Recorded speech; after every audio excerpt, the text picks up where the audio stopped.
Buenas tardes, muchas gracias a todos por venir. Realmente hace mucha ilusión ver esta sala tan llena. Estoy convencida que estáis todos expectantes para oír a la presentación del nuevo libro de Juan Luis Arzuaga, Vida, la gran historia, que presentamos esta tarde, y nos acompaña el escritor Juan José Millás, con quien establecerán una conversación sobre el libro y sobre los temas que aborda este libro a Juan Luis Arzuaga. Antes de nada, quería, dejadme un minuto solo, agradecer a Espacio Fundación Telefónica, que nos acogen esta tarde y siempre también. Gracias.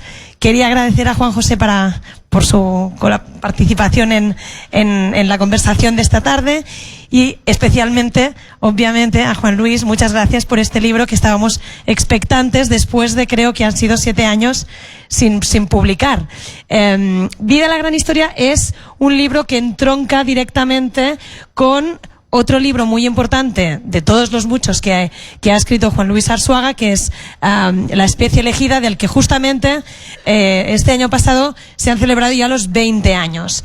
Si en La especie elegida nos contó la historia del hombre, en Vida nos cuenta la historia de la vida. Y lo que es realmente excepcional de este libro es que conecta directamente la ciencia con la filosofía, con la reflexión, y creo que ha hecho un trabajo realmente excepcional, porque conecta a través de la historia de la ciencia, nos cuenta la vida, la historia de la vida, pero para ayudarnos a respondernos las grandes preguntas existenciales que todo hombre se hace, que es: ¿qué hacemos aquí? ¿Por qué apareció el hombre? ¿Por qué no tendría que haber aparecido? Y creo que es muy interesante cómo encuentra este límite de la ciencia con la filosofía y el pensamiento. Sabéis todos, conocéis sobradamente a Juan Luis, pero dejadme que lo presente brevemente. Juan Luis Arzuaga es sin duda uno de nuestros científicos más internacionales. Lleva más de 40 años estudiando el desarrollo de la vida en la Tierra y ha participado en los grandes debates de teoría evolutiva. Es catedrático de paleontología en la Universidad Complutense de Madrid, codirector del equipo de investigación de Atapuerca, miembro de algunas de las instituciones científicas más prestigiosas del mundo, como lo es la Academia de las Ciencias de los Estados Unidos. Es conferenciante en universidades a nivel internacional y más recientemente ha sido nombrado presidente de la Fundación Gadea Ciencia. Sus descubrimientos lo han hecho valedor de varios galardones, entre los que destacan el Premio Príncipe de Asturias. Poco más puedo añadir. Querría invitar a Juan Luis Arzuaga y a Juan José Millás a subir, y gracias por todo.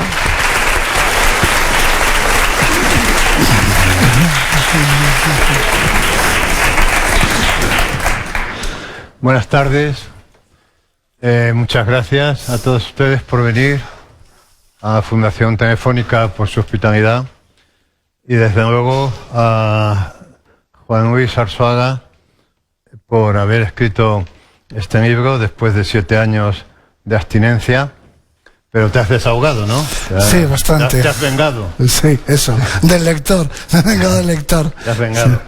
Sí.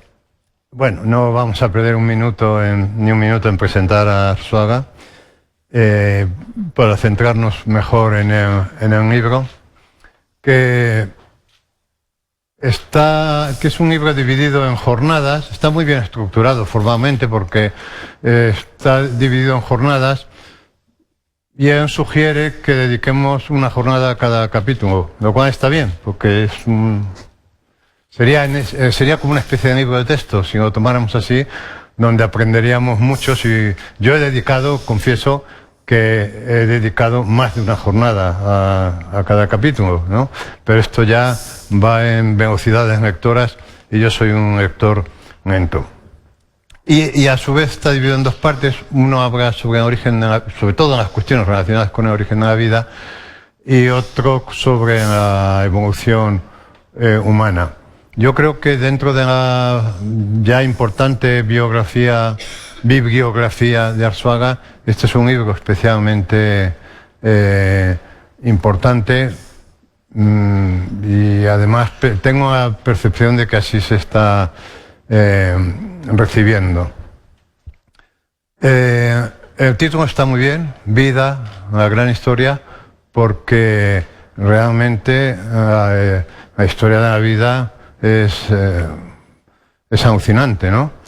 Y la verdad es que te crees lo que cuenta porque tiene a su favor el hecho de haber sucedido, que es lo que mismo que te pasa con el periódico, ¿no? Que es inverosímil todo lo que cuenta, pero te lo crees porque ha sucedido, ¿no? Esto yo se lo digo mucho a mis alumnos de los talleres de escritura, digo que lo que distingue a la realidad de la ficción es que la realidad no tiene por qué ser verosímil, porque ha sucedido, mientras que la literatura sí tiene, un cuento, una novela sí tiene la obligación de ser verosímil porque no ha sucedido, ¿no? Y entonces la historia de la vida es descabellada, es completamente descabellada, pero lo curioso es que tampoco sabemos ¿comparada con qué? Pues esto cuando dicen la vida es absurda, dices ¿comparada con qué? Pues no lo sabemos, pero tenemos un sentimiento de que es completamente descabellada. Y de hecho, Arzuaga ya dice en algún momento que la historia de la ciencia es en cierto modo una lucha contra el sentido común, ¿no? Es decir, nosotros vamos al campo y vemos que la Tierra es plana, pero ¿cómo que es esto de que la Tierra es redonda? Si yo estoy viendo, ¿me vas a negar lo que me dicen mis ojos? O te vas a ver una puesta de sol y ves que es el sol el que cae, ¿eh? Vas a saber tú más que mis ojos. En cierto modo, la historia de la ciencia, según esto, podría ser una lucha contra lo que nos dicen los sentidos, porque todo está dispuesto para engañarnos. Parece que todo está dispuesto para engañarnos. Y él cita una frase del sueco, del premio Nobel de sueco Niels Bohr, a un principiante, a quien le dice: su teoría es descabellada, pero no es lo suficientemente descabellada como para ser cierta, ¿no? ¿Es verdad esto de que en la historia de la ciencia es una historia de la lucha contra el sentido común? Exactamente, sí, porque no habríamos... Si no fuera así, el hombre anterior a la escritura, el hombre prehistórico, lo sabría todo, ¿no? Porque con respecto a nuestros sentidos no hemos avanzado nada. Lo que hemos avanzado es en ver lo que está oculto, lo que no es aparente, lo que está detrás de las apariencias, de eso es de la interhistoria, vamos a decir. Yo lo suelo comparar con una alfombra. Por la cara que está a la vista, pues ahí se ven dibujos y formas y figuras, pero todo eso, si le das la vuelta a la alfombra, por detrás están los nudos, por detrás está la explicación. Claro, pero en la alfombra son verdad las dos cosas, lo que está arriba y lo que está abajo. Hay una doble... Pero es mentira que en la Tierra de vueltas alrededor No, pero la realidad tiene esa doble estructura. Los científicos nos ocupamos de encontrar las explicaciones, es decir, las leyes que gobiernan al mundo. Y esas leyes normalmente están al otro lado del espejo, están en el lado no visible de la alfombra. Pero según estabas contando, me acordaba... Como una descripción de lo que es el quehacer científico, una historia que, no sé, podría ser de los hermanos Marx o de Woody Allen, que siempre se atribuyen todas las cosas ingeniosas. Es una historia de alguien que llega a casa y se encuentra a su pareja en la cama con otra persona, ¿no? Y entonces, claro, le echa una bronca y la pareja le dice que bueno, que todo eso, que no ha pasado nada, que ¿por qué se pone así? Que no es lo que parece. Exacto. Y entonces le dice, pero vas a creer más a tus propios ojos que a lo que yo te digo. Bueno, pues en eso consiste la ciencia, en que tenemos que creer más tenéis que creer más a lo que yo os digo que a vuestros propios ojos. Ya. Es contraintuitiva, que se dice. Ya. Pero... yo otro día contaba en la radio que un día estaba con Arzuaga en el mercado de Chamartín, aquí en Madrid, porque él estaba intentando explicarme el paso del paleolítico al neolítico a través de la alimentación, ¿no? Y en un momento determinado me dije, oye, pon un poco de orden porque no entiendo nada, ¿no?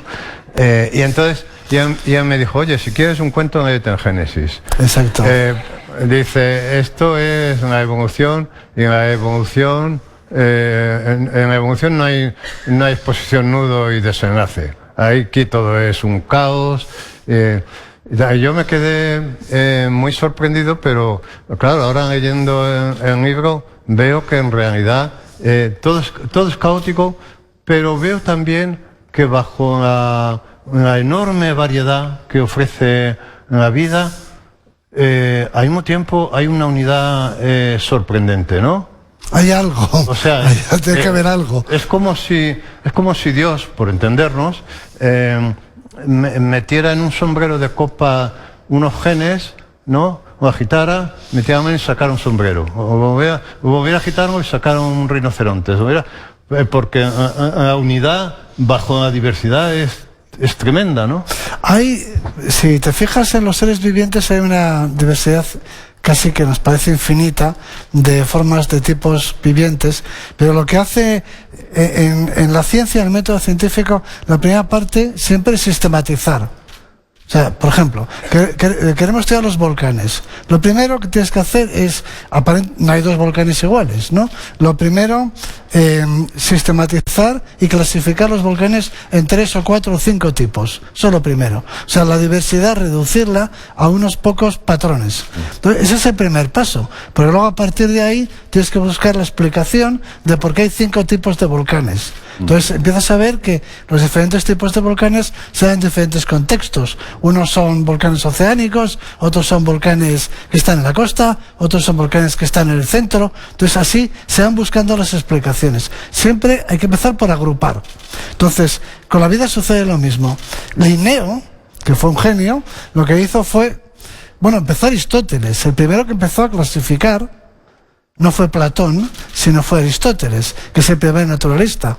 Empezó a agrupar la enorme, aparentemente infinita variedad de formas de vida en unos pocos tipos, de los cuales todas las especies son simples variantes.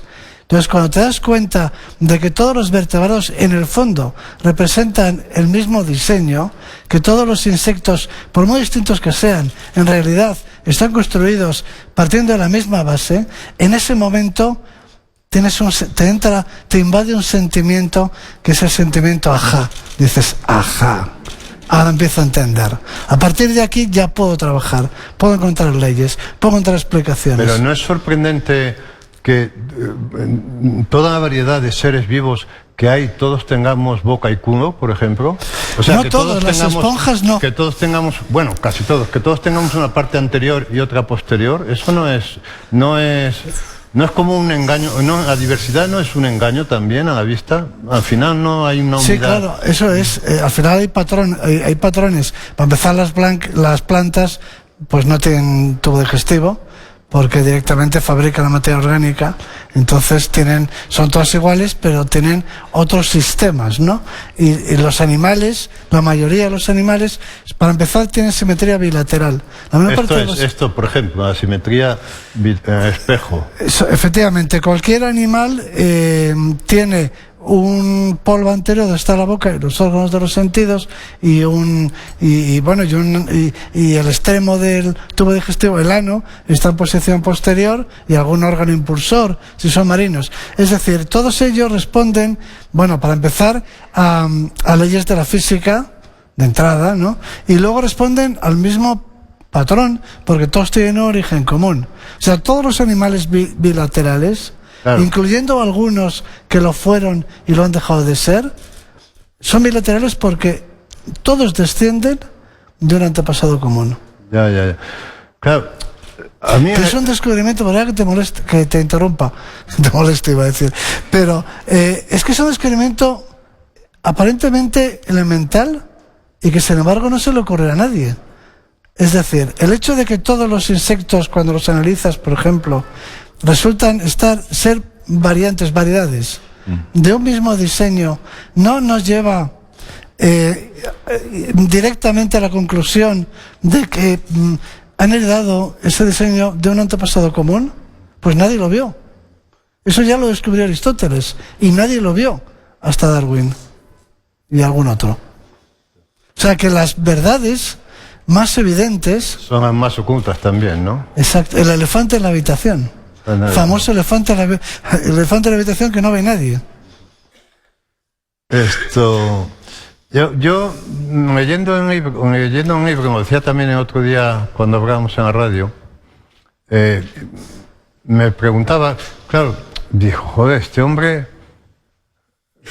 conoce realmente el origen de la vida, ¿no? Tú sabes muchas cosas, ¿no? ¿Te refieres a mí? Sí, sí. Tú sabes muchas cosas, Juan Luis.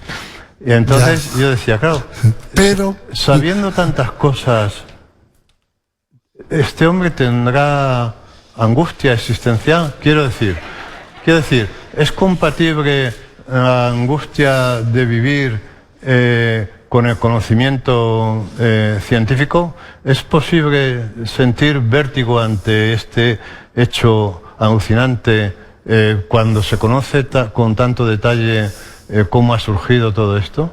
Bueno, pero la angustia la tenemos todos, yo creo.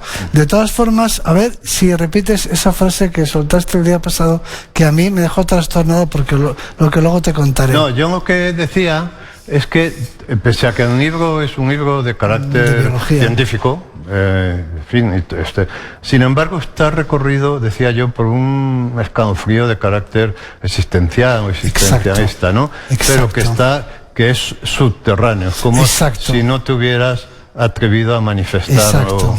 Pues cuando lo dijiste el día pasado dije, exacto, lo he descrito perfectamente. O sea, el libro es unamuniano, literalmente.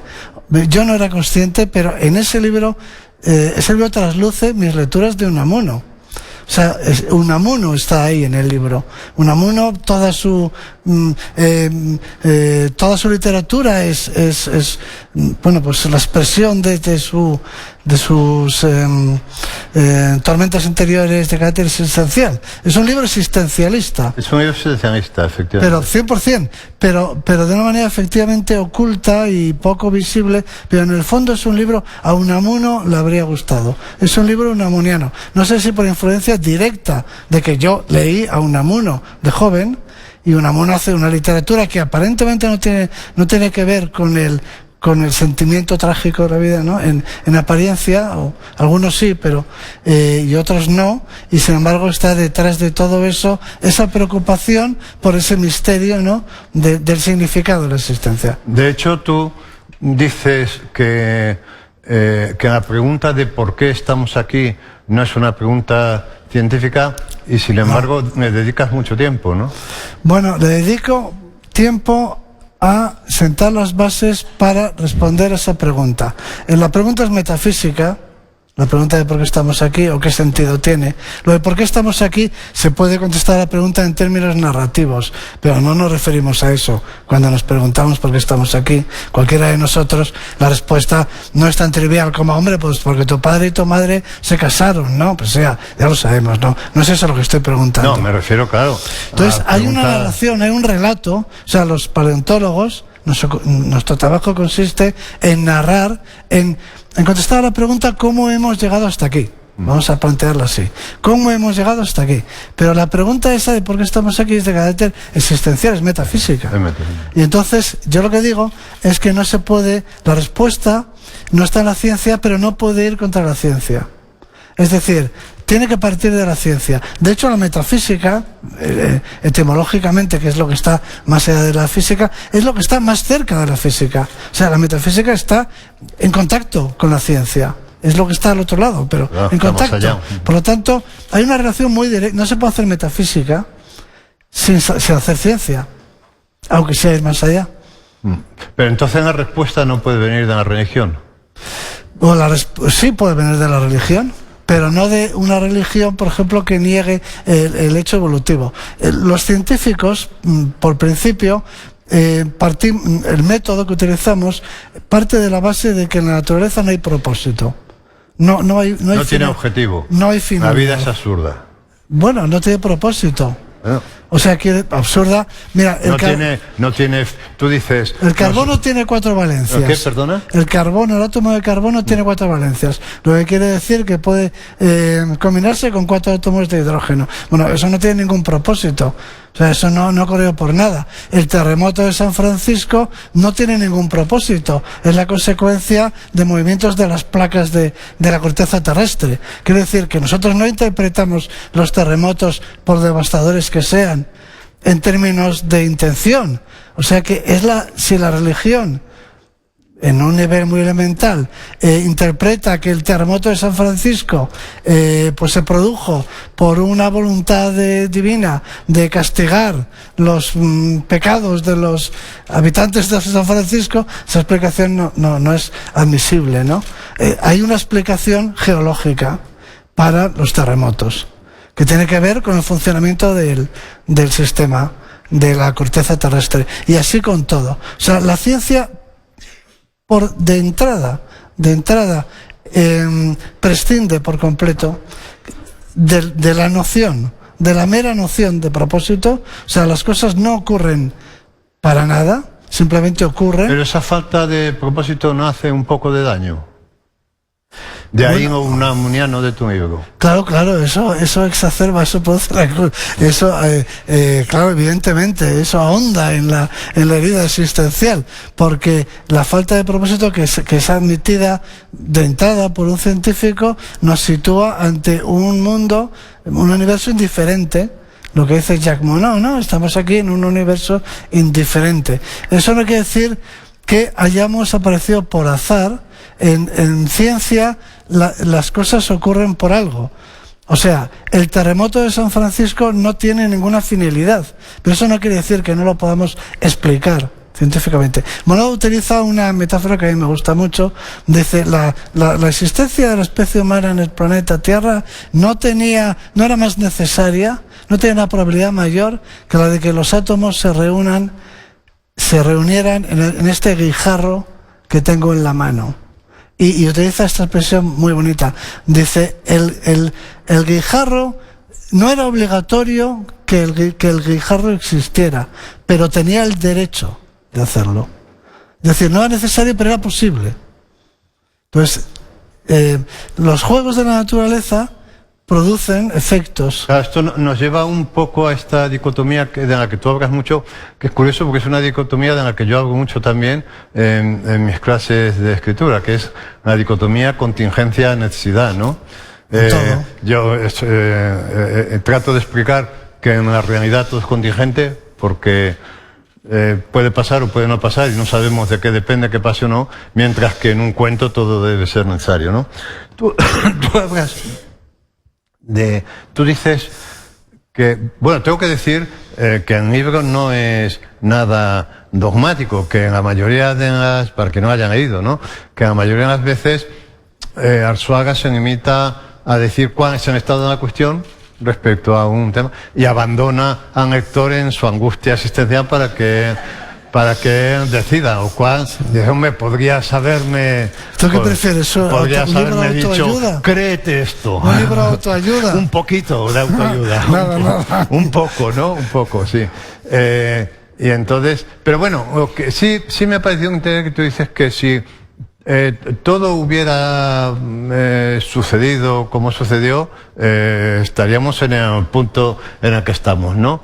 Es decir, pero sin embargo, no es seguro que se hubiera escrito Don Quijote. Entonces, lo que me gustaría saber es cuál es la frontera que separa la contingencia de la necesidad. ¿Qué es lo contingente y qué es lo necesario desde el punto de vista de la ciencia? Claro, eso es precisamente en lo que están todas las ciencias históricas. Todas las ciencias históricas se enfrentan a esa dicotomía entre el azar y la necesidad. Es decir, ¿qué elementos son imprevisibles? Vamos a definir lo aleatorio, lo azaroso como lo imprevisible, ¿no? Y qué elementos pues están determinados o tienen un cierto determinismo. Muchas veces se cuenta la historia humana que nos han contado en los libros, la historia moderna, quiero decir, la historia social, como una serie de hechos, un hecho detrás de otro.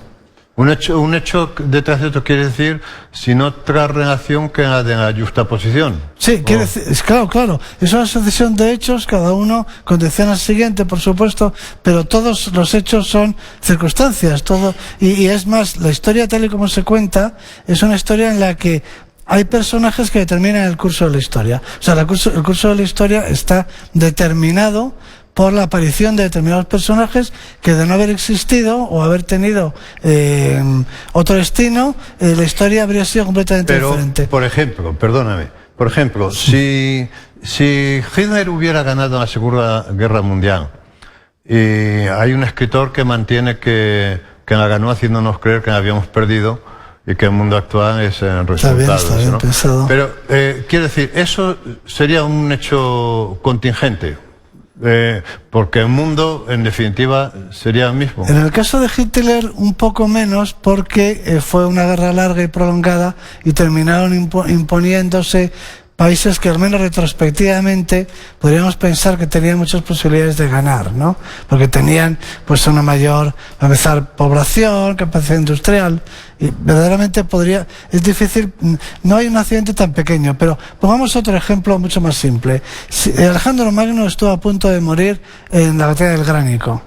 Vamos, le salvaron ya caía una espada sobre él, cuando un compañero suyo cortó el brazo que lo iba a matar. Así de dramático fue. Si Alejandro Magno hubiera muerto en esa batalla, ¿el mundo sería ahora distinto?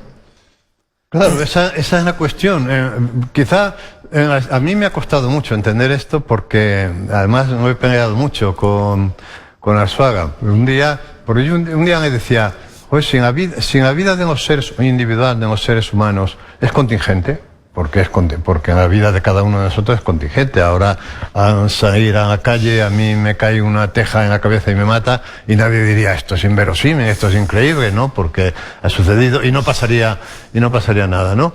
Y yo me dije, si la vida de cada individuo es contingente, ¿cómo la vida de la colectividad es necesaria? Y me dije, yo, por ejemplo, no sé cuándo me voy a morir. Y él me respondió rápidamente, porque es el más rápido, desenfundado, a este lado del oeste, me dijo, tú no lo sabes, pero tu casa de seguros sí. Claro, tú tienes una probabilidad.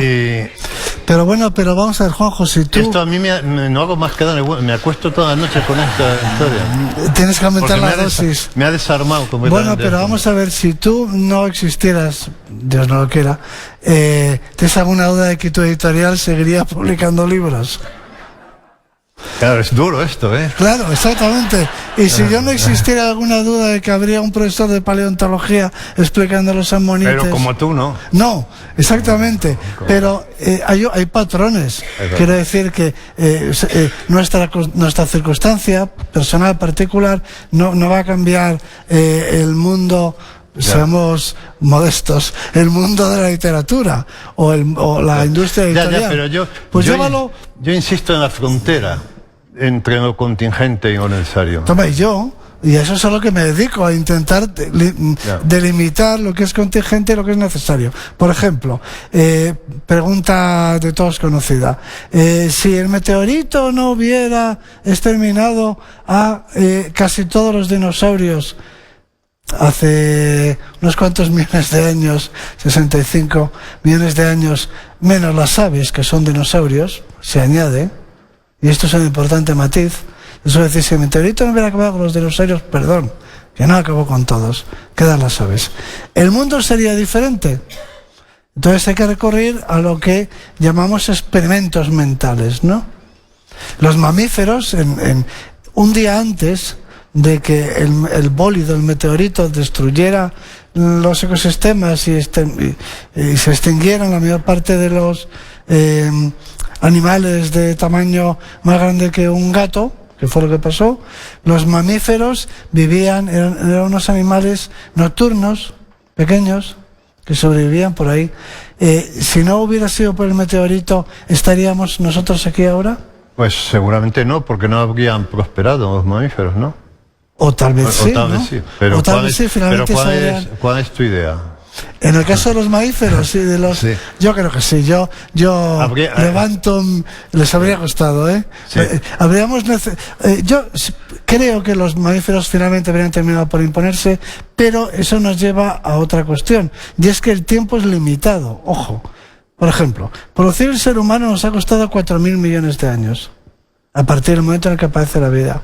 Producir la biosfera actual y nosotros dentro de ella. Es posible que si el meteorito no hubiera acelerado, vamos a decirlo así, la historia, la evolución, hubiéramos tardado 2.000 millones de años más. Pero es que dentro de 2.000 millones de años, siento dar esta mala noticia, se espera que el Sol explote y desaparezca la Tierra. Es decir, que también hay un factor hay un ritmo, ¿no? No se dispone de un tiempo limitado. Y los procesos son lentos. Esa es otra variable a tener. De manera que quizá el meteorito solo aceleró, pero esa aceleración fue importante. Porque después de esa gran extinción, ¿viene el Cretácico? No, se produce al final del Cretácico. Se produce al final del Cretácico. Y antes, luego volveremos al principio, pero es que me acuerdo de una cosa que me ha impresionado mucho, ¿no? Y es que en el Cretácico el mundo era verde. En el Cretácico aparecen los colores. O sea, en el Cretácico aparecen los colores. Aparecen las plantas y no les damos la importancia que tienen, pero aparecen las plantas. Aparecen las flores. Con flores visibles, porque hay plantas con flores que son todas las gimnospermas, las coníferas. Hablamos con flores con pétalos, con flores de colores, para entendernos, ¿no? Y eso cambia los ecosistemas por completo, porque eso se llama fanerógamas. Sí. Me gusta introducir estas palabras porque conviene que la gente se vaya familiarizando con ellas. O sea, las plantas con flores, quitando, bueno, los helechos, el musgo, los líquenes, todo eso, y las coníferas. El resto de las plantas que nos rodean son plantas con flores, son fanerógamas. De manera que el pasto, por ejemplo, el pasto que está constituido por fanerógamas, los árboles, todo, ¿no? Entonces, con las fanerógamas cambian los ecosistemas y eso tiene que ver con nuestro éxito actual. Claro. O sea, ahí tenemos... hay una definición en el libro que aparece en el subtítulo que se refiere a la historia de la vida como un laberinto. Sí. Es un laberinto en el que han entrado muchas especies, algunas salen, las que estamos ahora, la mayoría mueren por el camino. Pero es un laberinto endemoniado, porque es un laberinto cuyo trazado continuamente está cambiando. Por ejemplo, la aparición de las plantas con flores hace que cambien las calles del laberinto. Entonces, es un laberinto como de Alicia en el País de las Maravillas. Imagínate que estás en un laberinto en el que continuamente están cambiando las calles. Una calle que tenía salida, de pronto se cierra, tienes que desviarte por otra. Entonces, eso es un poco el proceso. Pero las plantas con flor hicieron que el planeta tuviera colores. Claro, es que recuerdo haber leído las memorias de una secuestrada por las FARC en Colombia, muy famosa, no recuerdo quién era, Betancourt. Y recuerdo que ella estuvo, creo que 7 años secuestrada, y hablaba de la selva como del infierno verde. Y cuando yo leía esto tuyo decía... hay flores en la selva, pero tú ves que estás acostumbrado a las estaciones, el cromatismo, pero son las plantas fanerógamas. El cromatismo de las estaciones, los cambios de colores de las estaciones, que nosotros disfrutamos aquí, y digo disfrutamos porque es una auténtica delicia.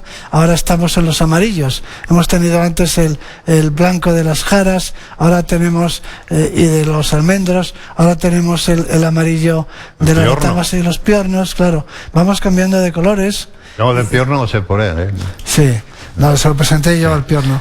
Pero ahora estamos en plena floración. Eso son plantas que aparecen en el Cretácico.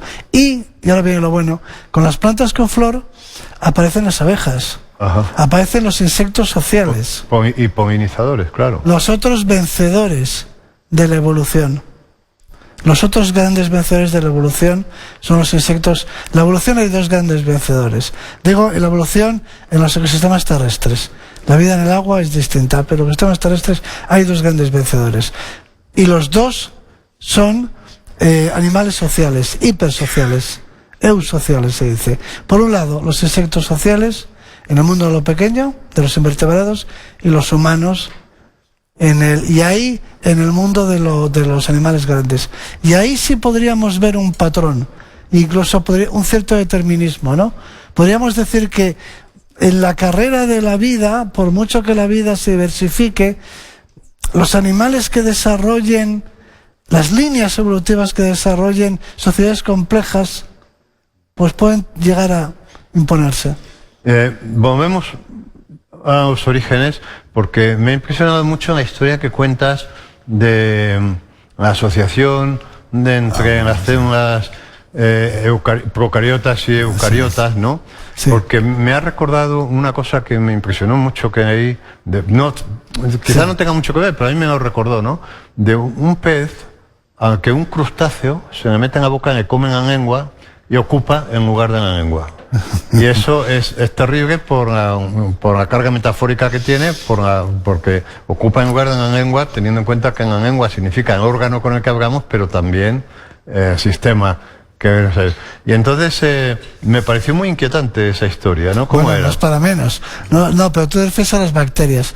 Bueno, en la historia de la vida... Pero hay una... Sí, la simbiosis, la endosimbiosis. Eso lo descubrió una científica americana muy amiga de España, que se llama Lynn Margulis, y que ha venido mucho por España, ha sido muy amiga de muchos de nosotros, y es una gran científica. Murió hace algún tiempo, relativamente joven, y ese es su gran descubrimiento. Pero mira, en la historia de la vida, las condiciones para la vida, que son básicamente que haya agua en estado líquido, ese es un requisito imprescindible. O sea que tiene que haber agua en estado líquido. No puede ser un planeta tan caliente que el agua se evapore, ni tan frío que se congele. Entonces tiene que estar dentro de unos márgenes de temperatura. Esas condiciones se dieron, bueno, y por supuesto que el planeta no esté continuamente siendo apedreado por grandes meteoritos, que es lo que pasaba aquí en la Tierra. Es lo que pasaba en aquel momento. Y eso hace 4.000 millones de años se produce una cierta estabilidad, hay agua en estado líquido, y 200 millones de años después aparece la vida. De donde podríamos deducir que una vida de tipo bacteriano es relativamente inevitable o tiene probabilidades muy altas de surgir. Sin embargo, para que se produzcan las células complejas, que son las de tu cuerpo y el mío, excepción hecha de la microbiota, de la que podríamos hablar, pero bueno, de todas esas bacterias que tenemos con nosotros, pero si nos referimos a nuestro cuerpo, las células complejas, las que forman los sistemas y órganos de los animales, esas surgieron 2.000 millones de años después. De manera que esa cena sin digestión, como le llamaba Margulis, es decir, una bacteria se comió otra bacteria, pero no la digirió. Esto es muy inquietante, o sea, eso la incorpora y se convierte en su mitocondria, tu pila, y se convierte en su mitocondria, que es la pila de tus células, es donde está la energía, donde se produce la energía. Claro, por eso ahí me recordaba lo de la lengua. Entonces, bueno, eso no era inevitable.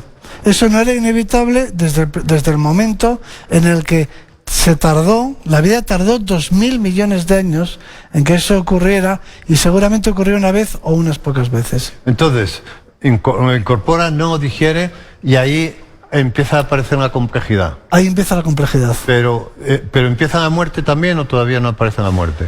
La muerte, los cadáveres, para entendernos, claro, las células que se dividen, pues en realidad no mueren, son eternas. No mueren, son eternas de alguna forma, ¿no? Pierden su individualidad, pero son eternas. Hablamos de muerte cuando hay cadáver. Claro. Cuando uno se convierte en un cadáver. Cuando hay cáscara. Cuando hay cáscara, efectivamente. Y eso aparece cuando aparecen los animales en nuestro grupo. En el momento en que aparecen los animales hace 600 millones de años, quizá 700, bueno, a partir de ese momento empieza a haber cadáveres y empieza a haber fósiles. Porque los fósiles son cadáveres, claro. Entonces empieza a haber muertos y ahí aparece la muerte. La muerte empieza entonces. O sea, la muerte tarda mucho en aparecer. Sí, porque antes lo que hay es división. Y entonces, en una división celular, una célula se convierte en dos. Bueno, una célula puede morir si otra célula se la come, por lo que sea. ¿Y es posible que tengamos un concepto equivocado de la muerte?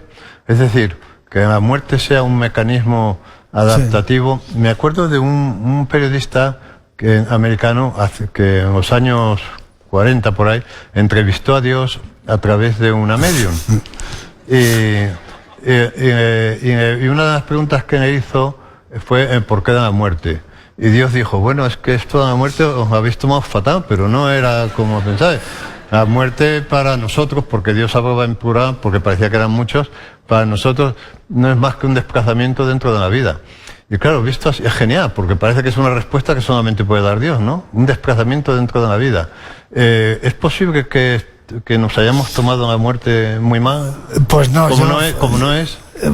Claro, y efectivamente, pues esto está en la raíz del existencialismo, ¿no? De la angustia existencial. Y de hecho otro error de mirada, otro error de óptica, ¿no? Sin duda, pero inquieta, sobre todo por las noches, cuando te desvelas. Es decir, que el descubrimiento de la muerte, en un cierto sentido, es un don divino. Mira tú por dónde. Vamos a darle ese valor, porque cuando el ser humano descubrió la muerte, entonces empezó el pensamiento humano. O sea, el primer pensamiento humano, lo primero de lo que nos dimos cuando empezamos de verdad a ser humanos, es cuando hicimos el descubrimiento con mayúscula, y es que nos vamos a morir.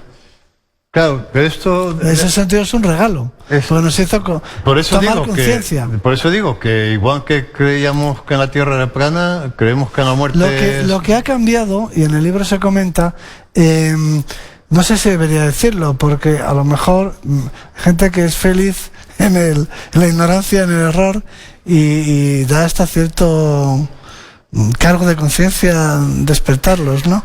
Pero los documentales de televisión... Hablo bastante de los documentales de televisión. Nos presentan una visión equivocada del mundo orgánico, del mundo biológico. En los documentales de televisión todo tiene sentido. Por ejemplo, la muerte, porque los viejos se mueren para dar paso a los jóvenes. Acto de filantropía, casi. Exactamente. Las cosas se hacen por el bien de la especie. De manera que siempre hay un bien superior que justifica nuestro sacrificio. Ese bien superior son... ¿Cuántas veces no se dice en un documental que tal cosa ocurre por el bien de la especie o por el bien de la vida? Los leones vemos que se comen a la cebra y nos puede producir un cierto rechazo, pero luego la voz en off nos tranquiliza y nos dice que eso es bueno para el ecosistema. Es decir, que hay una justificación de lo que nos inquieta, se busca un orden, un sentido a la biosfera. Y eso es lo que está, a partir de ahora, siento haberos despertado de este bello sueño, pero a partir de ahora veréis que en los documentales os daréis cuenta de cómo esa voz en off, os tranquilizará ante las escenas más crudas de la naturaleza. Por ejemplo, se mueren los cachorritos, nos da pena, pero la voz en off dice no, tranquilo, porque... No tiene sentido. Esto tiene sentido porque no había recursos para todos. Por ejemplo, la madre no tenía leche para todos, o solamente los mejores podrán sobrevivir, con lo cual, es decir, que a todos se le va buscando un sentido. La voz en off, esa, nos va tranquilizando ante el espectáculo de la vida. Claro, en los documentales no salen los parásitos intestinales, que me gustaría ver qué dice la voz en off de los parásitos intestinales, ¿no? Podría decir, bueno, esto en cierto modo en realidad sirve porque donde come uno come muchos, o una cosa por el estilo, ¿no? Pero la voz en off esa nos va tranquilizando. Entonces apareció en 1966 un señor que se llamaba Josh Williams con un libro que nos despertó de ese sueño. Entonces descubrimos que no, que nada de lo que ocurre es por el bien de la especie, ni por el bien del grupo, ni por el bien de la vida, ni por las futuras generaciones, que la cosa porque es más cruda que todo eso. pues por la competencia y por la competición, en fin, que no hay un bien superior. No sé si nos dará tiempo a hablar de eso, me parece que no vamos a llegar, pero sí vamos a hacer ser humano un poco, ¿no? Claro, hablando de ser humano, hablando de la muerte y todo esto, claro, este error de percepción en la mirada, ¿no?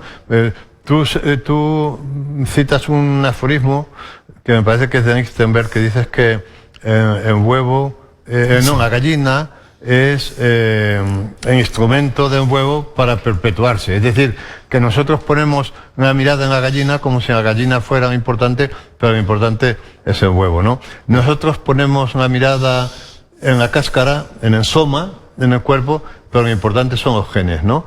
Y los genes se replican, los genes en cierto modo sí son eternos, ¿no? Efectivamente, bueno, compiten unos con otros para ver quién es el eterno, ¿no? Pero nosotros tenemos genes, algunos de nuestros genes tienen cientos de millones de años. Partiendo de la base, por ejemplo, compartimos con las moscas el 50% de nuestros genes. Esos genes son genes heredados del antepasado común que tenemos con las moscas, que puede tener 600 millones de años. Esos genes tienen por lo menos 600 millones de años. Es decir, los genes duran cientos de millones de años, si no miles de millones de años, y sin embargo nosotros obviamente duramos mucho menos. Pero se podría decir entonces que el cuerpo es un instrumento que utiliza el gen para duplicarse, ¿no? El cuerpo es desechable y de hecho eso es desechable, efectivamente. Claro, eso es lo que da también otra vez la voz en off. Cuento en el libro que me llamó la atención cuando murió uno de los linces que han sido uno de los progenitores en el programa de reproducción del lince en cautividad.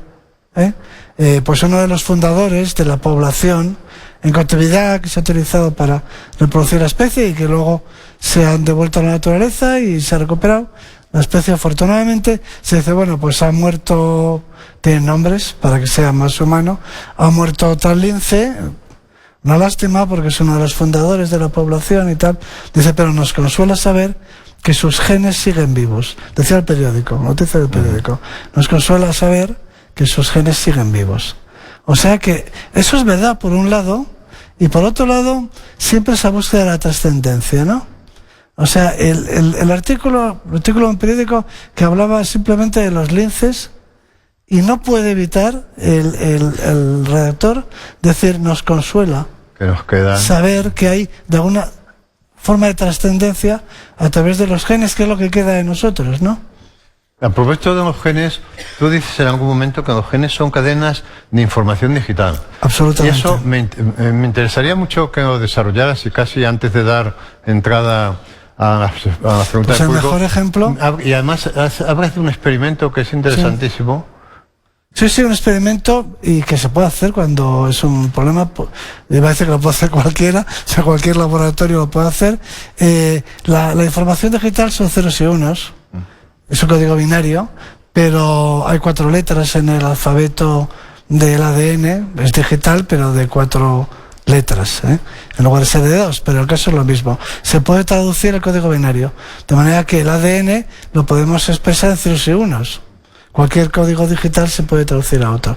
Bueno, pues una vez que tú se hizo el experimento de coger la primera película de los hermanos Lumière, la estación el tren que llega a la estación. Bueno, pues esa secuencia se transformó en ceros y unos y pues se le insertó otra parecida, pero para redondear el cuento, pongamos que es esta secuencia, se le insertó una bacteria. Sí, perdona. Se le insertó una bacteria. Se le insertó una bacteria. Pero esa secuencia se puede insertar a un conejo. Pero es muy fácil, además es muy fácil, ni siquiera es difícil. De forma que tú puedes crear una población de conejos que circulan por ahí, por el campo, que tienen, en código digital, que tienen la llegada del tren a la estación de los hermanos Lumière. La información estará en letras del código genético, pero cualquiera podría descifrarla, pasarla a ceros y unos, a código digital, y ver, a partir del ADN de un conejo, una película de los hermanos Lumière. Eso demuestra que el ADN es... Claro, esto es No, que eso es muy importante, eso es muy Es que importante. el Génesis es más verosímil que...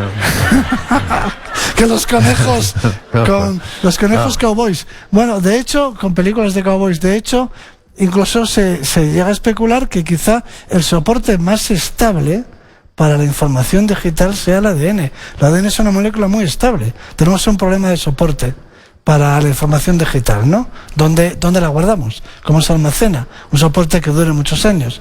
Bueno, en Atapuerca el ADN ha durado 400.000 años. Luego es un soporte muy estable. Quizá algún día la información se guarde, y esto ya es de ciencia ficción, en ADN. Y habrá humanos por ahí. Doy aquí, de manera generosa y gratuita, este tema para futuros autores de ciencia ficción que planteen una distopía en la que las personas llevan en su ADN información. Está bien. Tomo nota ahora mismo. Esto, una cosa, hablando de los genes y de esta pasión de los genes por multiplicarse, ¿no? Sí. Esto, ¿no es asombrosa la intuición de la Biblia, de la frase esa de la Biblia de en creced y multiplicados? Porque parece que es el único mandato. Es una frase terrible. Es el único mandato Esa es una frase que terrible, tenemos, ¿no? Porque dice, porque la frase no dice solo que creced y multiplicados, dice someted la tierra. Lo que hemos hecho, ¿no? Exacto. Por eso es una frase terrible, porque no solamente dice creced y multiplicaros, sino algo así como someter la tierra y ponerla a vuestro servicio, o algo por el estilo. Esto, bueno, claro, si es que ya no llegamos a más. Tú te has quedado frustrado porque hay algo que no te he preguntado. ¿Qué es lo que no te he preguntado acerca del ser humano? Porque claro, es que no hemos llegado casi a la segunda parte del libro, ¿no? No, la segunda parte ya que... pero otro es que día, es tan apasionante. el día de mañana, yo me acuerdo que en Navidades en casa nos ponían de cenar el día de Nochebuena una sopa muy rara que mi padre la comparaba con la sopa primordial, ¿no? De la que tú hablas también. Oparín. A mí me daba mucho asco porque pensaba en la sopa primordial, porque ahí empezó todo, ¿no? En la sopa de las Navidades, de menudillos. Exactamente, sí, es la sopa de oparín. Efectivamente, ahí estaba toda la materia orgánica. Ahí empezó todo. Y a lo mejor en un plato de sopa. En un plato de sopa aparece un ser viviente. Sí. A mí me da mucho asco poner la cuchara en la sopa primordial. En la sopa primordial, ¿no? Sí, se ven muy bonitos. Hay una película, por cierto, hay una película de esas en la que de sopas primordiales, una película de estas de Scott Ridley Scott. ¿Cuál es la segunda parte de Blade Runner? No. ¿Cuál? No, de Alien no, que, bueno, ya me vendrá, que empieza siembra en otro planeta la vida, con un tubo de ensayo, no me acuerdo cómo es el título, la segunda parte de algo, no, sí, de Alien, efectivamente. Empieza así, empieza que siembran la vida en otro planeta, sembrando el ADN, sí. Bueno. Se nos echa tiempo encima, qué pena, pero tenemos unos minutos todavía para... mira, aquí hay una señora que quiere preguntar algo, vayan pensando... Sí.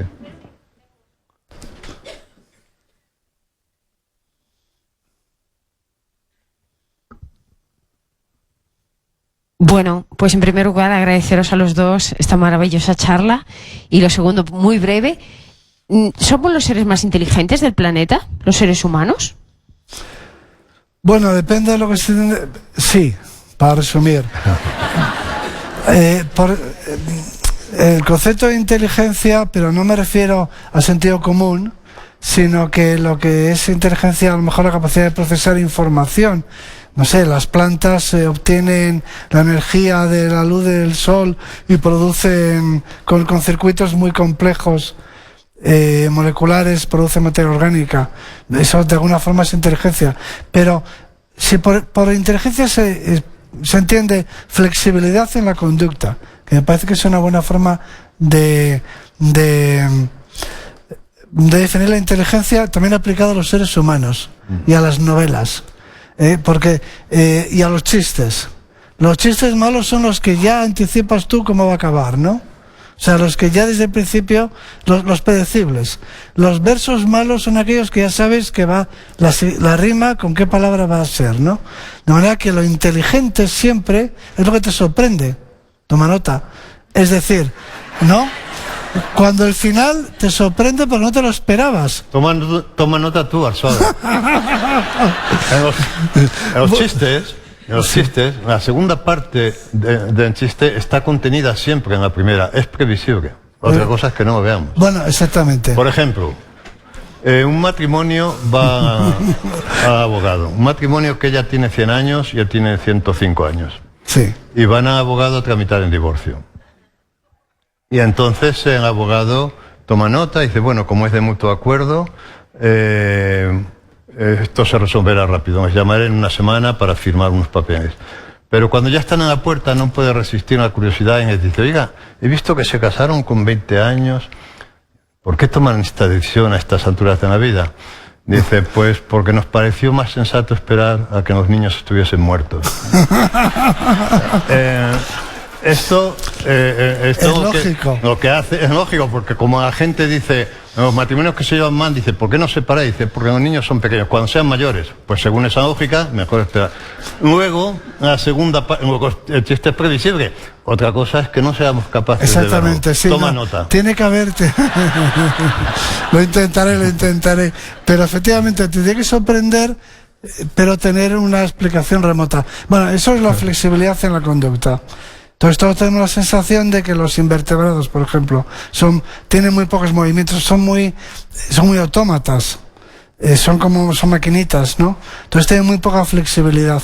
Los humanos, obviamente, somos los que tenemos más flexibilidad, los menos previsibles. Me parece una buena definición de inteligencia.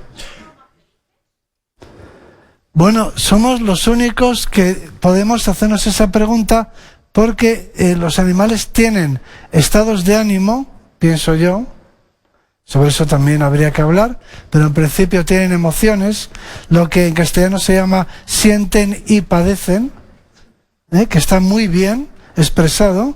Los animales no solamente sienten dolor, sino que tienen sentimientos, padecen, ¿no? Pero nosotros además observamos nuestros padecimientos. Es decir, hay una angustia, hay un sufrimiento añadido, ¿no?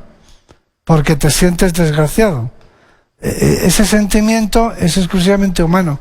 Somos los únicos que tenemos esa introspección, que es la capacidad de observar nuestros pensamientos y sentimientos. Y si no me equivoco, aquí seguro que alguien me corregirá, me parece que la meditación, corrígeme si me equivoco, la meditación consiste en dejar de observar, en abandonar la introspección, o sea, dejar de observar tus pensamientos, ¿no? No lo sé. Este es un asunto, una pena que no haya dado tiempo a hablar, pero que a la gente que haya libro, pero es un asunto nuclear, ¿no? De la aparición de la... el mundo simbólico, ¿no? Y todo esto. Eso, un médico buscando una palabra para expresar lo que es la introspección, o sea, el ojo que mira para adentro. Un médico me dijo, bueno, eso, un neurocientífico, me dijo, eso es lo que Ortega y Gasset llamaba el percatarse. Yo lo he buscado, no lo he encontrado Ortega y Gasset, pero supongo que escribió mucho. Pero efectivamente nosotros nos percatamos, ¿no? O sea, nos damos cuenta. Además no se percatan, sienten, padecen, pero no. Sí. En el libro se habla de la aparición del yo. Es un momento, la verdad es que ese momento es apasionante, ¿no? Es un momento en el que cuando se muere el abuelo, en lugar de comernos, lo enterramos, ¿no? Bueno, lo comemos, pero ritualmente, ¿no? Lo comemos ritualmente. ¿Alguna otra pregunta? Sí. Allí, por favor. Bueno, luego vamos a ti. Hola. Yo quería hacer una pregunta sobre evolución humana. He leído varios libros de Atapuerca, he oído podcast, y siempre que leo temas de Atapuerca me surge una misma pregunta que no logro encontrar respondida en ningún sitio. En Atapuerca se encontraron fósiles de Homo antecesor. El Homo antecesor es una nueva especie que se supone que es un antepasado común de Homo sapiens y neandertales. Si el Homo sapiens surge en África, ¿cómo este fósil solo se encuentra en Europa, el Homo antecesor? Ahí hay algo que me falla. No, pero también en África. Nosotros pensamos, claro. Nosotros pensamos que todos los fósiles que están sobre el 1.000.000 de años en Europa y parte de Asia y África son Homo antecesor. Es decir, nosotros tenemos más fósiles que los de Atapuerca, sí. Hay otros fósiles que identificamos como Homo antecesor, algo muy similar en yacimientos africanos. Y daremos tiempo a una pregunta más después de este señor que está allí y ya cerraremos el acto. Porque luego Arzuaga tiene que firmar ejemplares. Lo tienes todo organizado. Yo es que yo tengo horror vacui, entonces cuando veo que no hay una mente organizadora, enseguida voy yo, ocupo todo. Hola, buenas tardes. Muchas gracias por la charla. Se ha dicho antes que lo que ocurre en la naturaleza no tiene un propósito. Pero sin embargo los seres humanos estamos continuamente preguntándonos por qué ocurren las cosas y qué sentido tienen. ¿Hay alguna explicación para que eso ocurra? Sí, porque somos antinaturales, entonces. No, buscamos explicaciones, claro. Claro, pero es parte de nuestro éxito. Más que explicaciones, que por lo que he entendido es lo que hace la ciencia, es buscar la explicación de por qué ocurre algo. Nosotros lo que buscamos es para qué ocurre, si tiene algún sentido, por qué estamos aquí, etcétera, nos lo preguntamos. Entonces yo no termino de entender que en un contexto en el que las cosas ocurren sin un propósito, haya un elemento que somos nosotros que nos preguntamos con qué propósito ocurren las cosas. Me parece casi incompatible y sin embargo ocurre, ¿no? Buena, esa pregunta es buena, ¿eh?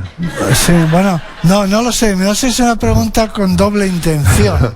Es buena, te ha desconcertado. Bueno, no me ha desconcertado. Bueno, no, ¿puedo explicarme? Te ha desconcertado. No, nuestra especie es la especie que ha descubierto la muerte. Entonces ahí empieza la angustia existencial y las preguntas, ¿no? Una vez que descubres que es pura deducción, que es inevitable que tú te mueras, cosa que no es obvia, porque lo que vemos es que se mueren los demás, pero nosotros nos encontramos fenomenal. O sea, no hay ningún signo de muerte en una persona sana, no hay nada en ti que anuncie que te vas a morir. La única razón por la que pensamos que nos vamos a morir es porque vemos que los demás se mueren, no porque nosotros sintamos algún dolor o impedimento o algo que nos plantee esa posibilidad. Bueno, pero una vez que se hace ese descubrimiento, pues a partir de ahí surgen todas las preguntas de la filosofía y del pensamiento humano. Bueno, ¿por qué se va a acabar? ¿Por qué se tiene que acabar mi vida? ¿Por qué no puedo seguir eternamente? En fin, y de ahí surgen todas esas cuestiones. Luego, como tenemos una mente racional y mágica, buscamos explicaciones para los fenómenos naturales. Aquellos que podemos entender, me refiero al hombre prehistórico, los entendemos de forma natural. Por ejemplo, si se te cae una piedra de la cornisa en la cabeza, todo el mundo entiende que se ha muerto de una piedra que le ha caído. Y tiene una explicación natural. Una muerte por una enfermedad producida por un microbio que el hombre prehistórico no puede conocer, sin embargo tiene que ser explicada, y la explicación es mágica. Le han hecho mal de ojo, ha roto algún tabú. Es decir, que lo que busca el ser humano son causas de las cosas que ocurren, donde las causas naturales están disponibles y son evidentes. La explicación es natural. Murió porque el mamut lo aplastó, pero nadie se plantea una causa sobrenatural. Sin embargo, pues una muerte por enfermedad se puede atribuir a maleficios. Ahí interviene el pensamiento mágico. Con todo, y para terminar, incluso la muerte por aplastamiento de mamut admite una explicación de tipo mágico. Es decir, murió porque le aplastó el mamut, porque había roto un tabú. O sea que al final puede ser que la causa de la muerte sea que tú habías roto un tabú y digamos el instrumento es el mamut. De manera que siempre hay una búsqueda de explicaciones últimas. Yo creo que usted tiene todo el derecho a contestar pur si mueve. Pur si mueve. Esto, ¿una pregunta más? Allí, ya última. Allí, sí.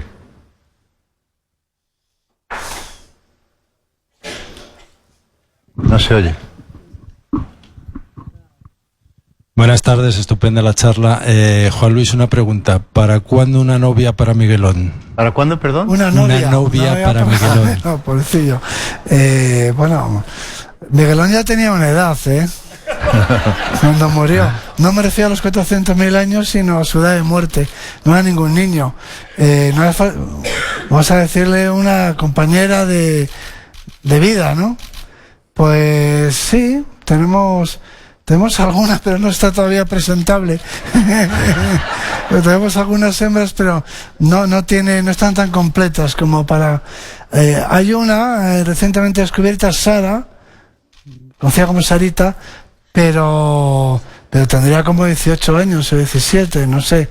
Miguelón ya debía de tener más de 40.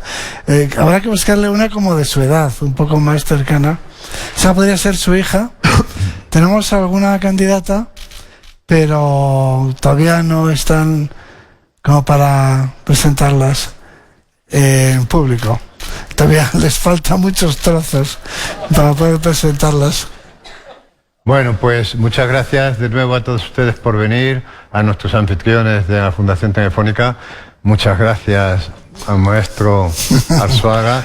Muchas felicidades y mucho éxito con todo ello. Muchas gracias.